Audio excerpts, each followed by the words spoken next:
Oke guys, terima kasih sudah klik video ini. Oke, di kesempatan kali ini saya akan membahas tentang alur sebuah film yang epic banget nih guys. Dan film ini menceritakan tentang penjajahan Belanda waktu dulu ke Indonesia yang begitu sangat mengerikan, biadab, dan terkutuk. Ya udah, gak usah banyak basa-basi lagi, kita langsung aja masuk ke dalam pembahasannya. Tapi sebelum masuk ke dalam pembahasannya, seperti biasa, bagi kalian yang belum subscribe ke channel ini, buruan subscribe, biar kalian gak ketinggalan video-video terbaru dari channel ini.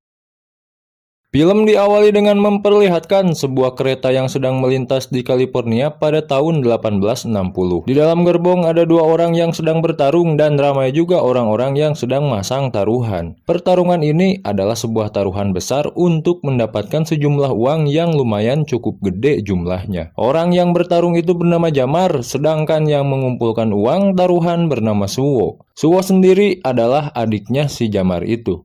Di dalam pertarungan itu Jamar awalnya kalah, namun karena tak ingin menyerah, ia pun bangkit kembali dan menghantam lawannya dengan pukulan yang sangat keras, yang alhasil Jamar menjadi pemenangnya.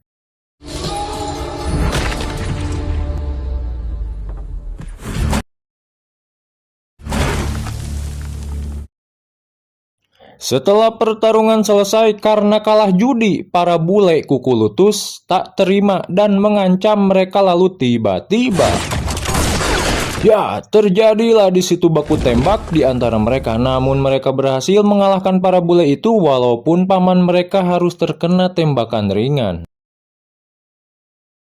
Singkat cerita, mereka sampai di tempat kelahirannya yaitu di Indonesia, yang dimana di Pulau Jawa. Kemudian pamannya mengajak Jamar dan Suwo untuk ziarah ke makam para leluhurnya, yang mana itu adalah makam para sultan yang ada di Pulau Jawa.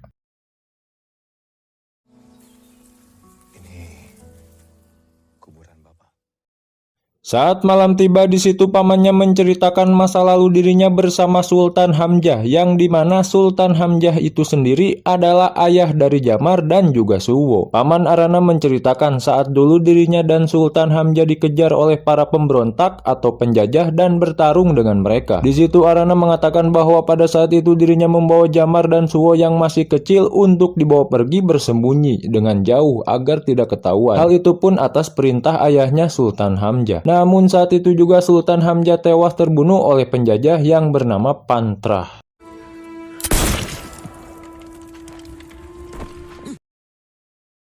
Sedangkan Arana bersama Suwo dan juga Jamar selamat.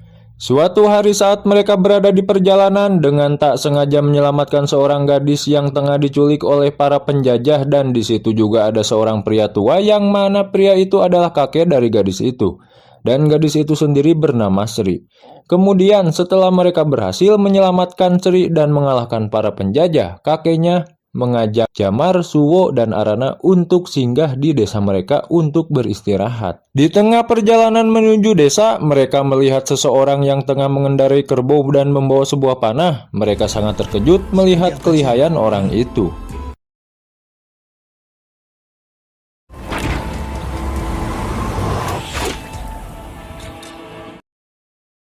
Dan ternyata orang yang tadi mengendarai kerbau sambil memanah dengan sangat lihainya adalah seorang perempuan yang bernama Kiona.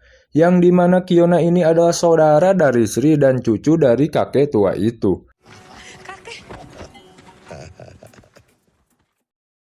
Saat malam harinya Suwo, Jamar, dan Arana berkumpul bersama keluarga Kiona dan para warga desa. Di mana di situ Kiona menceritakan tindak kekerasan yang telah dilakukan oleh Pantrah dan para anak buahnya.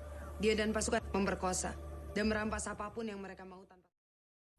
Lalu keesokan harinya Pakar melapor kepada Pantrah atas kejadian yang kemarin. Kemudian ia datang bersama Gros ke desa itu untuk mencari Suwo, Jamar, dan Arana, dan juga untuk mengecek kependudukan dengan cara paksa. Di sana Sri belum memiliki tanda kependudukan di tangannya. Lalu dengan paksa Sri pun harus dicap menggunakan besi panas ke tangannya. Dan itu adalah sebuah tanda bahwa itu adalah penduduk yang di bawah pimpinan Tra atau Pantrah. Lalu setelah itu Sri dan kakeknya dibawa ke pusat kota menghadap Pantrah. Melihat hal itu Jamar, Suwo, dan Arana pun muak dan kesal, namun mereka tak bisa berbuat apa-apa.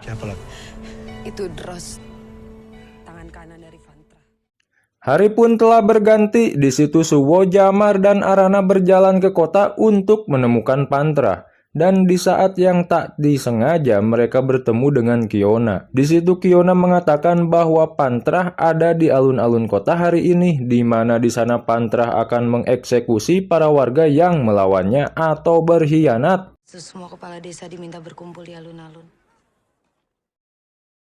Mendengar kabar itu, mereka pun segera menuju ke alun-alun kota dan benar saja di sana sudah ada Sri dan kakeknya yang akan dieksekusi.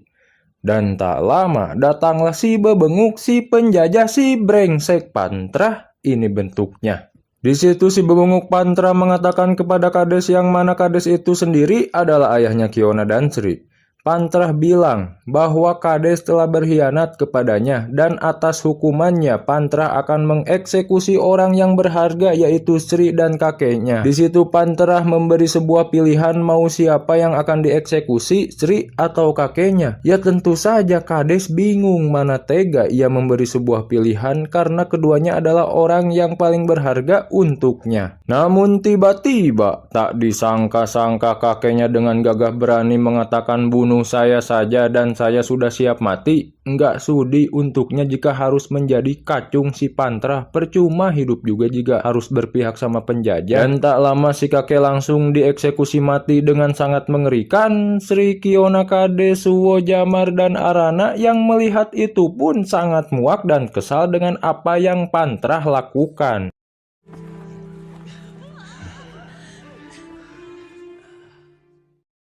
Dan setelah itu terjadi, tiba-tiba Pak Kades pun ditembak mati oleh Gros kaki tangan Pantrah.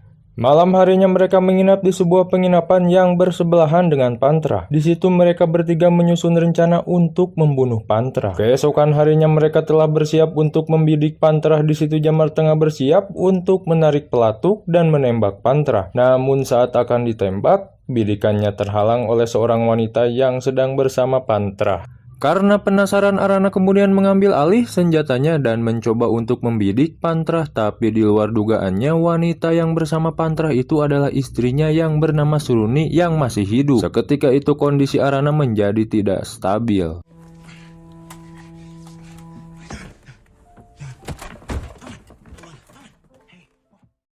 Lalu Jamar menyuruh Suwo untuk mencarikan obat untuk pamannya Arana, namun Suwo malah terlibat perkelahian dengan anak buahnya Pantrah, sehingga menyebabkan dirinya tertangkap oleh pasukan Pantrah.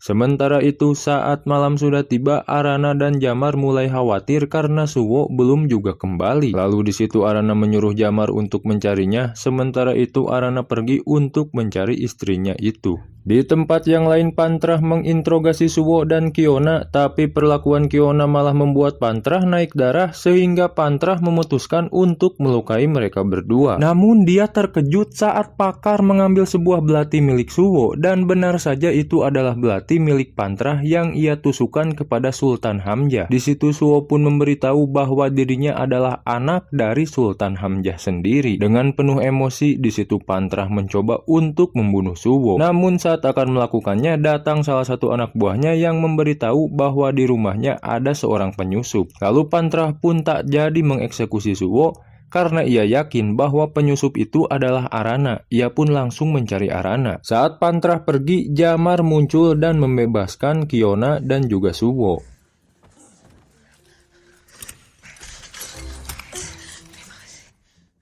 Di sisi lain Pantrah mencoba untuk menangkap Arana, namun sayangnya Arana dan Suruni sudah pergi meninggalkan tempat itu dan bersembunyi di salah satu rumah warga.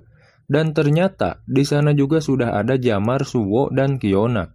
Kiona lalu meminta izin untuk mencari udara segar di luar, namun hal itu membuat keberadaan mereka berhasil dilacak oleh Pantrah dan para anak buahnya. Karena Pantrah tidak berhasil memprovokasi mereka untuk keluar, dia lalu memerintahkan para anak buahnya untuk membakar rumah tersebut.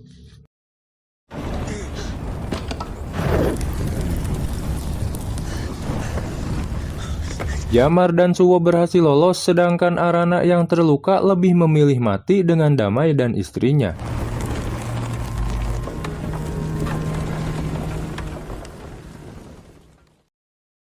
Keesokan paginya para pasukan Pantrah memeriksa rumah yang semalam mereka bakar, namun mereka tidak berhasil menemukan jasad Jamar dan Suwo. Karena mereka sangat kesal dan marah, pasukan Pantrah pun kemudian melampiaskan amarahnya dengan membantai para penduduk desa.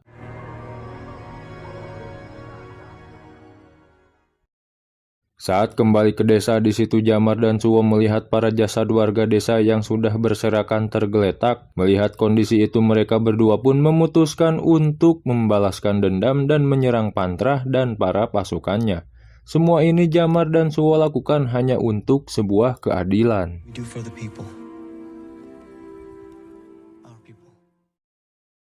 Sampai pada akhirnya mereka berdua berhasil melumpuhkan satu persatu pasukan Pantrah, dan di detik-detik terakhir Jamar harus tertembak oleh Gross. Di situ ia pun tergeletak terjatuh dan tewas. Yang tersisa hanyalah Suwo seorang diri. Saat Gross akan menembak Suwo, Gross harus tewas karena ia kalah cepat. Di detik-detik terakhir karena peluru Suwo sudah habis, Pantrah yang tengah bersiap menembak Suwo yang sudah tak berdaya, tiba-tiba ya, Jamar ternyata masih hidup karena peluru yang tadi ditembak oleh Gross tak tertancap ke tubuhnya. Pelurunya menancap di kris yang ia gendong. Dan pada akhirnya mereka berdua pun berhasil mengalahkan Pantrah dan para pasukannya. Di akhir film, Jamar dan Suwo memutuskan untuk pergi dan berjanji kepada Sri dan juga Kiona. Mereka berdua pasti akan datang lagi menemui Kiona dan Sri. Karena ketika para legenda lahir,